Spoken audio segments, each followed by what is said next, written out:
Hey folks, it's Fernando doing a video for the Modern Survivalist, and this video is going to be about 12 items you'd like to have during a disaster. This is based on recent events, especially the earthquake in Nepal and the volcano eruption in Chile, affecting also Argentina. And keeping an eye on both events, you notice certain similarities, you notice certain things that people end up doing, and you realize that there's certain items that they could put to very good use. Let's go through those one by one. Number one, a cell phone. A cell phone, like we all have, is such a powerful, valuable tool, of course, but we sometimes don't appreciate fully how important it is. Of course, main use is being in touch with people, communicating, using the phone, using the text messages or social networks, using Wi-Fi for smartphones, which pretty much we all have these days. And this was very much brought into the context by some of the images of people desperately trying to reach their loved ones in the disaster area and finally receiving that phone call or reading that message letting them know that they're fine.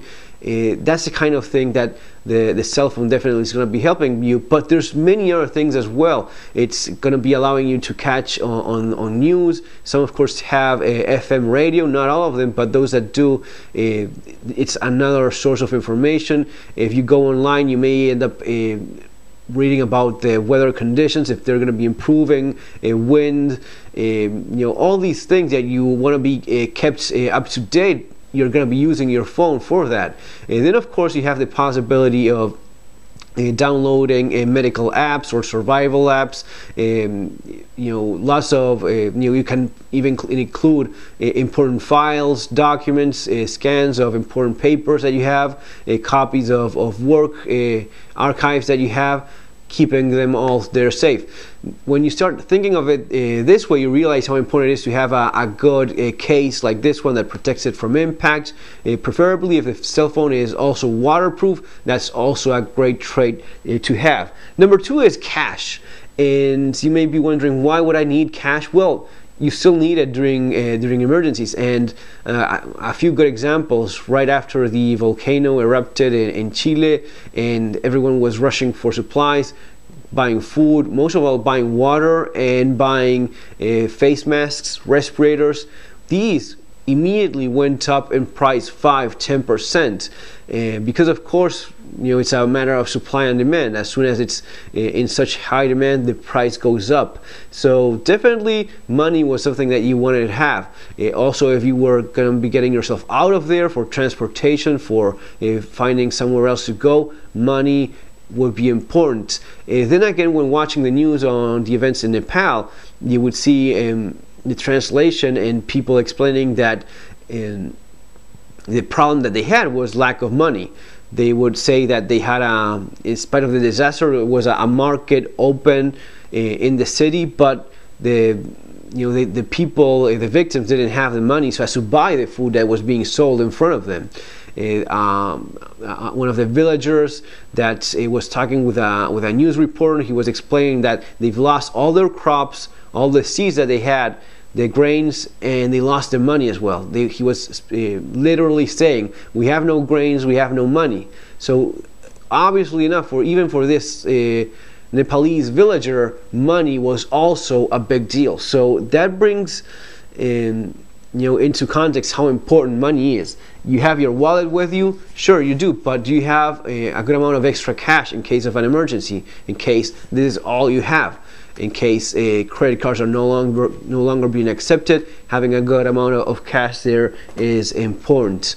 Respirators, these were clearly being used, of course, because of the volcano eruption in Chile and in Argentina, where the cloud was being turned towards because of the wind. People living with respirators, these that I've always explained how important they are to have, the importance of air.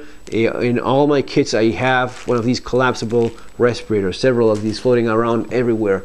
Even better, a proper MBC full face respirator, that would be even better. Now, of course, it's not everyone has one of those. These are, of course, much cheaper and much more easily available in disaster areas. So that's what you end up using. But people would end up even using cloth, pieces of a bandana over their faces. And you saw this again in the people that were being affected by the volcano ash. Obviously enough, they were living with these plastered to their faces, but you also saw them on the rescue efforts being made in Nepal. People digging it out through the rubble, through the debris, trying to save people, maybe even save their own loved ones. And they all had, most of them had, especially the ones that were a police or rescue personnel, had a respirator or a face mask, at least covering their faces, filtering a little bit at least of that dust. Moving on, number 4, water. Water is, again, was in high demand in the event involving the volcano. It was in high demand also in Nepal. The thing is that we all need water all the time. We just take it for granted. Now, as soon as something happens that compromises the supply of water, either because it's being contaminated by volcanic ash or because the volcanic ash has affected the distribution of tap water to the different homes, or because the grid was destroyed by an earthquake, in all of these, they have in common that water is no longer available. As soon as it's no longer available, people in a matter of hours become pretty desperate because they start feeling thirsty pretty fast. It's, again, one of those things that you take for granted, but when you need it, you sure need it right away. Number 5, a water filter. Sometimes you have water, but it's simply not safe to drink. In that case, having a water filter is a huge asset. It's a huge advantage and a very important tool. Actually, the Berkey water filter from Jeff, the Berkey guy from Directive 21, which is one of our sponsors, great guy and great products. That's a water bottle that includes a filter on the inside, which is again, a very good item to have in such an event. Number 6, having a gun, having a firearm. And this is maybe a little bit more of a question mark for some people. Why would I need? I'm not seeing people using these. The thing is this: when there is a breakdown in law and order, even though it may be momentarily or only in certain areas, there's a small group of people that will take advantage of that. Most people will help one another during a disaster. The solidarity, that bond that people have. Most people are, one of the things that you hear most victims talk about is how great people are. That's pretty much a given. In most cases, that's what you hear people say, how they've helped one another, how maybe even people and neighbors that they didn't have much of a good relationship with, or didn't talk much with, or barely were in first name terms. In most cases, when there's a very serious disaster, people do help one another. Now, having said that, there's some folks that will take advantage of that. They will go out there looting, they will go out there causing trouble, taking advantage of the social unrest that's taking place. In that case, you definitely want to have a weapon. You definitely want to have a firearm. Now, I'm not huge on going nuts over it, but definitely at least having a handgun, a reliable one, one that you definitely know how to use. This may be one of the things that ends up saving you if in the event of coming across people that are more interested in causing more problems rather than helping out one another. Number 7, a multi-tool. Multi-tool, you could even go for a knife. The thing is that in a disaster, you're most likely going to be needing tools, all right? In a disaster, you're most likely to need a pry bar, saws, a pickaxe, a shovel for digging through rubble. Definitely those are the ones that are most important. Even power tools. Actual rescue personnel are going to be using shovels and power tools so as to cut through steel, wood, and concrete. And the thing is that you cannot. It's not very realistic to expect to have a duffel bag full of large tools. Now, a multi-tool is quite more realistic, especially for smaller kits or even for EDC. multi-tool is something that you can definitely have with you. So if you need a blade for cutting, maybe a good multi-tool such as the Leatherman Charge, the Wave, the Surge, the larger Leatherman one, these are all tools that are far better than having nothing at all. They're not as good as a fixed blade, but you definitely have a serviceable folding knife. You have those pliers. You are able to cut through wire. You're able to saw at least a little bit with most of these saws are pretty good. So a multi-tool is definitely something that most people caught in disaster areas can put to good use. If you have extra tools in your home kit, in your vehicle, of course that's even better. Number 8, a proper first aid kit. Now, again, this could be in the context of a first aid kit that you keep in your everyday carry bag, a small kit, a kit that you keep in your vehicle, and of course a kit that you keep in your house. But a first aid kit for treating wounds, definitely important. Now, you can improve upon most of these commercial first aid kits that are available online and such by adding a few things. Usually they don't come with a tourniquet. Tourniquet is important to stop blood loss, and I would be adding as well hemostatic gauze such as Celox or Quid Cloth, so as to stop very intense bleeding. These can be lifesavers, especially during large-scale disasters where people may end up having all sorts of wounds. Number 9, an actual flashlight. Guys, flashlights all the time. We were talking about them.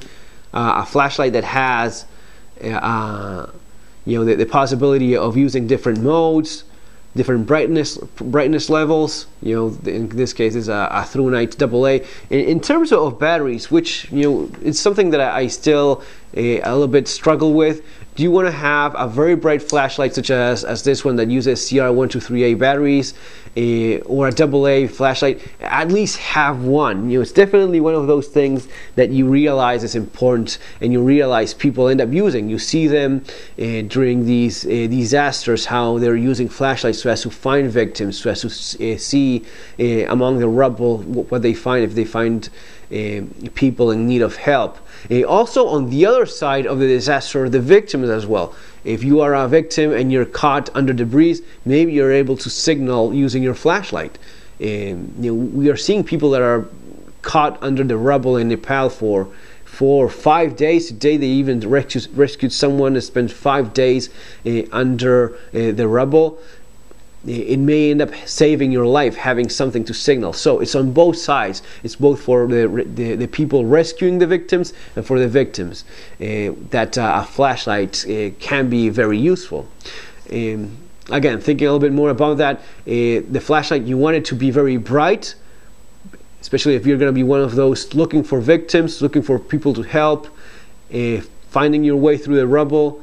You want to have a bright flashlight. On the other hand, if you're caught under the debris, if you're caught in a pocket of air, or if you're caught inside a partially collapsed structure, you may end up yourself buried alive for a long period of time. You may end up buried alive for even days. In that case, a flashlight that has another low mode, the famous moonlight mode or firefly mode, those very low modes that go on for several days, weeks at a time, those modes could be fantastic to have in such an event.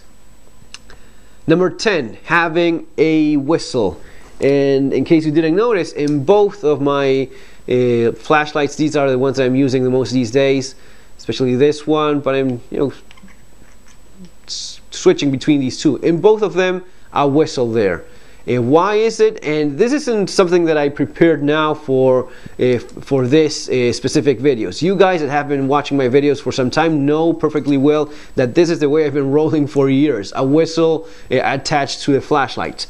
Why is it that I have a whistle attached to my EDC flashlights? Because of this stuff. Because in a worst case scenario, I honestly haven't used once a whistle in a true emergency case. But if you're ever caught in that situation, you're buried under rubble, you're hurt, wounded on the side of the road, and you can barely speak, but you need a way of signaling for help, the whistle along with the flashlight, the visual signal and the sound signal as well. The whistle is much more effective than screaming. Screaming is and shouting out for help is not only it consumes a lot more energy than using a whistle. It's also less effective. The screaming and shouting is only heard to a certain distance. The whistle is much more noticeable and goes for a greater amount of distance. People standing further away from you are more likely to hear the whistle than you shouting and screaming. Number 10 was whistles. Number 11, gloves. We usually see in emergency kits and such work gloves, and it definitely has a place. You would see all these folks digging through the rubble desperately so with their bare hands. If you have gloves, that's something that you can definitely put to great use along with any tools that you have. And this is for earthquakes, also for tornadoes, storms, anything that collapses structures, destroys buildings. Gloves are most definitely an important part of your kit. And 11 was gloves, and number 12, having a bug out plan. The stuff that I covered in my last book, Bugging Out and Relocating, what you do when staying is not an option. What happens to the people in Nepal? Staying is not an option. What happens to the people that are being buried under volcanic ash? Staying is most likely not an option for them. There's different events where you have maybe you have more of a chance of making it through staying there, or you stay in less than favorable conditions, but sometimes there's simply no way in which you can stay there. If your home was completely destroyed, there's just nothing you can do. You're suddenly a refugee, and you better have somewhere else to go. If you don't have a plan, that's exactly what you are. If you do have a plan, if you do have a strategy, an idea of both where you're going and how you're getting there, and a place to go, all right? You need basically those two. You need a place to go, you need a bug out location, a place where you have a safe shelter, where you find security. This is not, we're not talking here about having an expensive bunker or homestead. This is basically, folks, about having a place to go in terms of family, your parents, your brothers, your sister, your niece, your uncle, anyone that it's going to be providing a place for you to stay for a few days, and a plan so as to get there. How is it that I'm going to be getting there? What if I have to go on foot because my car was destroyed along with my house during the earthquake? I lost my house, I lost my vehicle in that earthquake. I have to get there on foot. Can I get there on foot? Can I provide, what kind of alternative transportation do I have? Do I have can I take a bus? Do I have the funds to take a bus or catch a ride or get a train ticket to wherever it is I'm heading? All these are the things that are included in a proper bug out plan. All right, you need it to have one of the things that I explain in the book actually is that ideally you would have different options in terms of having a potential bug out location within your neighborhood, within your town, within your city, within your state, within your country, and ultimately out of your country entirely if that happens. And if you look at what has happened in Nepal with Kathmandu being destroyed to such an event, you still have certain structures that are serviceable. You still have houses that are standing. So maybe you have the option of staying within your neighborhood. Now, if you go to some of the other areas, especially some of the smaller villages, they have been destroyed completely. Some of the smaller towns even destroyed fully, nothing was left there. And people would start walking, trying to find somewhere else to go because their houses were destroyed, they have no food, they have no money, they have nothing. There's nothing for them to do there, so they start walking, looking for somewhere to go. If that guy doesn't have a place to go and doesn't have a plan to get there, he's a refugee, and that's a pretty bad position to be in. Basically left to whatever help comes your way. folks, if you are interested in this kind of stuff, definitely consider the book that I was showing you guys, which the link is there below. And that's gonna be it. Subscribe, share the video with other guys, with other people that may be interested, and that's gonna be it. Take care and see you on our next video.